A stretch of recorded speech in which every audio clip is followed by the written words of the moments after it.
Hello everyone, I am Nilofer and I am here to express my views on the topic We Are Independent.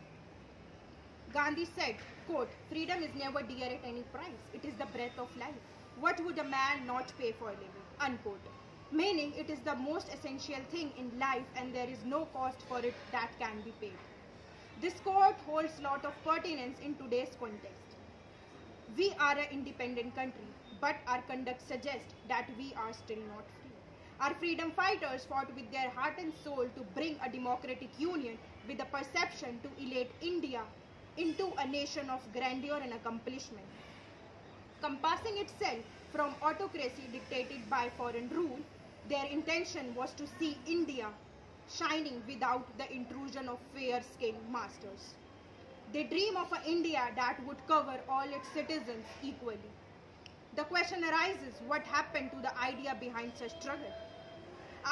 With the coming up of the Unlawful Activities Prevention Act, the UAPA, it gave state a peculiar power. It is considered to be obstructing human rights, irrespective of the fact that our constitution guarantees freedom of speech. Although this right is not absolute and comes with some reasonable restriction. The ruling party has gone beyond pretense of reasons and regularly used UAPA to crush the dissent. We are not allowed to express our views and opinions. Our right to express one opinion is one of the precious gifts of democracy. Secondly, in India, people are afraid of being aggravated by police. True reporting is often stifled. A Dalit woman was raped and murdered by a group of men of dominant caste in Hathras, UP recently. The police is using illicit force, committing various human rights violations and persecute people on behalf of the union government. Correspondingly, victims of such atrocities are being forgotten by the government. Gandhi said, quote, India will be free when women will feel safe to walk in the streets of midnight, unquote.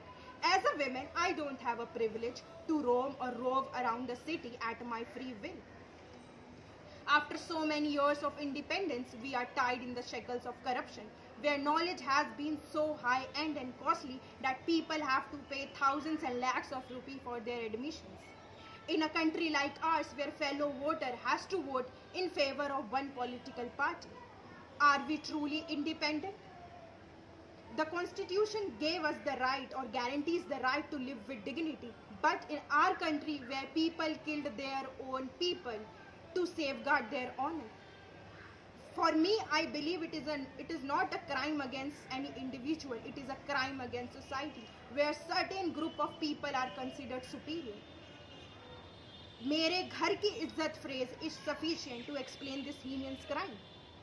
In India, where mindless devotees are being killed in the name of religion, in country like ours where politicians are criminally acclaimed, even you do a little job, you do a little crime, you go to jail and you get severe punishment. But a politician in India, irrespective of doing so many scams, can also contest for election. Are we truly independent? At the end, I would say true independence would mean when we stop thinking about ourselves, when we keep India above ourselves. So let us take a pledge to liberate ourselves from all kinds of negative tendencies, negative thoughts, and make India a place of love and peace. Thank you.